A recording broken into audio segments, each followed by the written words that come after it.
মৰিনী সমষ্টি অসম নাগালেণ্ডৰ সীমামূৰীয়া জংগল ব্লক নাগাজাংকা বাহনী খেৰমিয়াকে লৈ প্ৰায় 15টামান গাঁৱৰ যুৱকসকলৰ উদ্যোগত পিছলৈ গৈ পেলাই সমস্ত গাঁওবাসী 15টা গাঁওবাসী ৰাইজে সহযোগিতা আগবঢ়াইছে।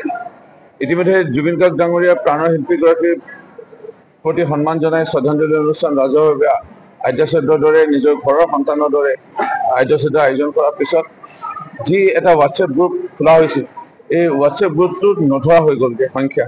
সকলোৱে যোগ দিলে, প্ৰায় 1500তকৈ অধিক।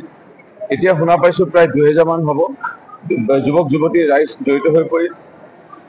শ্ৰদ্ধাঞ্জলি অনুষ্ঠান হৈ গ'ল। প্ৰাণৰ শিল্পীগৰাকীয়ে মানৱ দৰদী বিভিন্ন কৰ্মৰে আজি আমাক উৎসাহিত কৰিলে। নাহৰ গছ অৰ্থাৎ গছ পুলি ৰুব লাগে।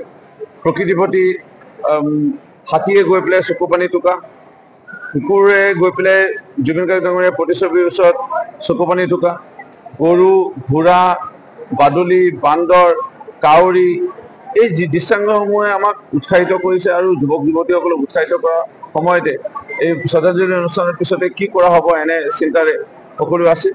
আৰু পিছলৈ গৈ সকলোৱে মনলৈ আহিল যে আমি জুবিন গাৰ্গ ডাঙৰীয়াক জীয়াই ৰাখিব লাগিব। মায়াবিনী তেখেতৰ এই নামেৰে মায়াবিনী ৰক্তদাতা সংস্থা আমি এটা খোলা হওক। আৰু আজি প্ৰথম পৰা 3জন ৰক্তদাতা আগবাঢ়ি আহিছে।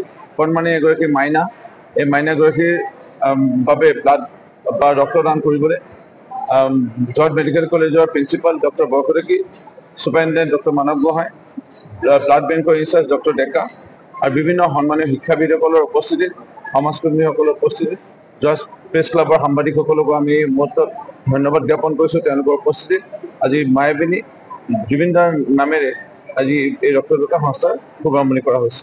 মানে অসমৰ বিভিন্ন প্ৰান্তত আৰু আমাৰ ফালৰ পৰা এটা আহ্বান থাকিল, অসমৰ বিভিন্ন প্ৰান্তত যদি আপোনালোকে নাহৰ গছ পুলি ৰুইছে জুবিনদাৰ নামত অন্য যদি কোনোবাই আৰ্ট স্কুল খুলিব লৈছে, কোনোবাই সংগীত বিদ্যালয় খুলিব লৈছে বা যদি বিদ্যালয় আছে নামাকৰণ কৰিব লৈছে, এতিয়া মৰিনীত আমি জুবিন গাৰ্গ ডাঙৰীয়াৰ প্ৰতি সন্মান জনাই ভৱিষ্যত প্ৰজন্ম আমি তেওঁৰ স্মৃতি সকলোৱে যেন দেখি থাকে তাৰ বাবে ব্যস্তপূৰ্ণ যি মৰিনী ৰেলৱে ষ্টেচন পথ, এই পথটো জুবিন গাৰ্গ পথ হিচাপে আমি নামাকৰণ কৰাৰ সিদ্ধান্ত গ্ৰহণ কৰিছোঁ। এনেধৰণে বিভিন্ন ধৰণৰ অসমৰ বিভিন্ন চিন্তা আহিছে। নিশ্চয় আপোনালোকৰ এটা আহ্বান থাকিব, আমাৰ যদি কেতিয়াবা প্ৰয়োজন হয় মায়াবিনী ৰক্তদাতা সংস্থা মৰিনী, আপোনালোকে ক'ব, আমি সহায় কৰিম। আৰু পাৰিলে আমাৰ নামেৰে আপোনালোকেও নিজ নিজ অঞ্চলত মায়াবিনী ৰক্তদাতা সংস্থা খোলা হওক। আমাৰ বিশেষকৈ অন্যতম মুখ্য দায়িত্বত থকা বিতোপন শইকীয়া ডাঙৰীয়া, নগেন গগৈ ডাঙৰীয়া, শস্য গগৈ ডাঙৰীয়া, কেইজন আছে সকলোৱে নাম লোৱা নাই। সকলোৱে এইটো আহ্বান, সকলোৱে হৈ পেলাই মই অনুৰোধ জনাইছোঁ অসমৰ সন্মানীয় যুৱক যুৱতীসকলক, যিসকলে জুবিন গাৰ্গ ডাঙৰীয়াৰ অনুৰাগী, আপোনালোকৰ ফেন্স ক্লাব আছে, তাৰ মাজতে যদি মায়াবিনী এই ৰক্তদাতা সংস্থা খুলিব বিচাৰে আপোনালোকে খুলিব। আমি একেলগতে মিলি পেলাই অসমৰ ৰাইজৰ সেৱা কৰিম।